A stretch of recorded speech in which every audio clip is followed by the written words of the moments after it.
आपने बहुत कम टाइम में पति बाबे दूर दूर है, रजाई में कुकुर है, जो आदिशक्ति से मेरा रिलीज हुआ है आज गाना। बड़ा कम टाइम में आपने उसको 5 लाख कर दिया, बड़ा प्यार दिया आपने, तो दिल से प्रणाम है आप सबको कि आप सच में महान हैं। वो तो हमेशा बोलते रहता हूँ मैं, और बस आप सोच, यही आप सबसे रिक्वेस्ट भी करूँगा कि आप लोग अपना स्वास्थ्य का ख्याल रखिए। आप हैं तो हम हैं, आपसे हमारी जीवन है।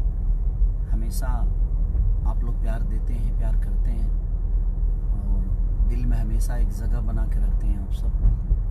तो पति दूर है, रजाई में कुकुर है, जो आदिशक्ति एंटरटेनमेंट से, इसके राइटर हमारे अखिलेश कश्यप जी हैं, श्याम सुंदर, आकाश, सब लोग मिलकर म्यूजिक बनाए, और आदिशक्ति के मालिक जो मनोज मिश्रा हैं, बड़े प्यारे इंसान हैं, बड़े प्यार करते हैं मुझे। और आप तो, और आपके प्यार की क्या बखान करूं, आप लोगों तो सच में एक भगवान के स्वरूप हो मेरे लिए।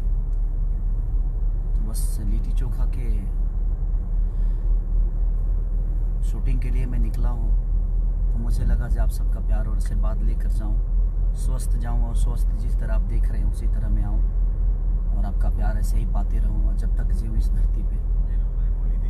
और ये विवेक है जो कि आज मेरे जितने भी काम हैं सब यही देखते हैं और देखेंगे, चाहे वो सिनेमा लंच से हो या ऑडियो से हो या शो हो, जो भी हो, विवेक काम देख रहे हैं मेरा सब कुछ। तो बस यही प्यार सब पे बरसाए रहिए, और सबको दिल से प्रणाम कि रजाई में कुकुर है, पति दूर है, जो उसको और प्यार दीजिए, और ढेर शेयर और ढेर सारा सब्सक्राइब करिए, उस चैनल को भी सब्सक्राइब करिए, लाइक करिए, कमेंट करिए, और अपने भाई को ऐसे ही प्यार और आशीर्वाद से भर दीजिए। Love you all.